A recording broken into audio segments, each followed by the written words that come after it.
Ассаламу алейкум, урматтуу достор, мекендештер. Бул видео кайрылуун Жапаров Садыр Нуркожоевичке десем жаңылышкан болом. Бул видеом Симон Шапикеев мырзага, Финполдун башчысы, ошондой эле ГКНМнын башчысы Ташиев Камчыбекке. Мындай да, азыркы учурда Кыргызстандан Москвага келебиз, негизи Россиянын территориясына келебиз деген кыргыз жарандары аябай көп, өзүбүздүн жарандарыбыз. Ошондой эле Россия тараптан эч кандай чектөөлөр келген эмес. Основание деген кагазды Россиянын аэропорту текшербейт дагы, кереги дагы жок да аларгачы. Основание деген кагазды бул Кыргызстандан берип жатат.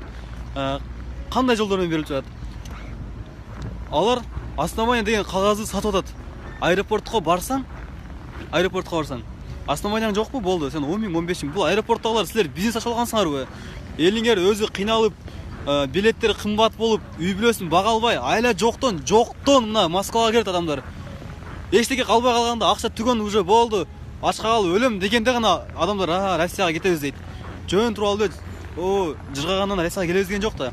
Ошого аэропортто сатылып аткан основанияларды сатпай эле койбойсуңарбы?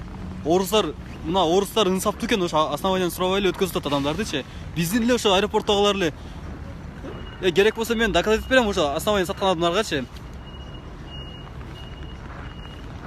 Качанга чейин ушинтип бири-бирибизди тоноп, бири-бирибизди кайра чөктүрүп жүрө беребиз, бири-бирибизди бутубузга тартып. Жардам бербейлиби? Мен туура түшүнөм, Кыргызстан жараны, кыргыздар Москвага келсе Кыргызстанда эл азаят, ошондой эле рабочий рук жетишпейт, туура эле түшүнөм. Бирок андай жолдор менен биз кыргыз жарандарыбызды өзүбүз алып калбайбыз. Качан Кыргызстанга завод, ылайыктуу, туруктуу жумуштар курулганда гана анан биздин жарандар кетет. Ошого аэропорттогулар инсандар менен болгула. Сурайм сиздерден. Ушул видеону таркатып коюңуздарчы, сурайм сиздерден. Основание сатылбасын. Мүмкүн болушунча элдерге жардам берип, бири-бирибизди колдоп алдыга чыгарайлы. Чоң рахмат.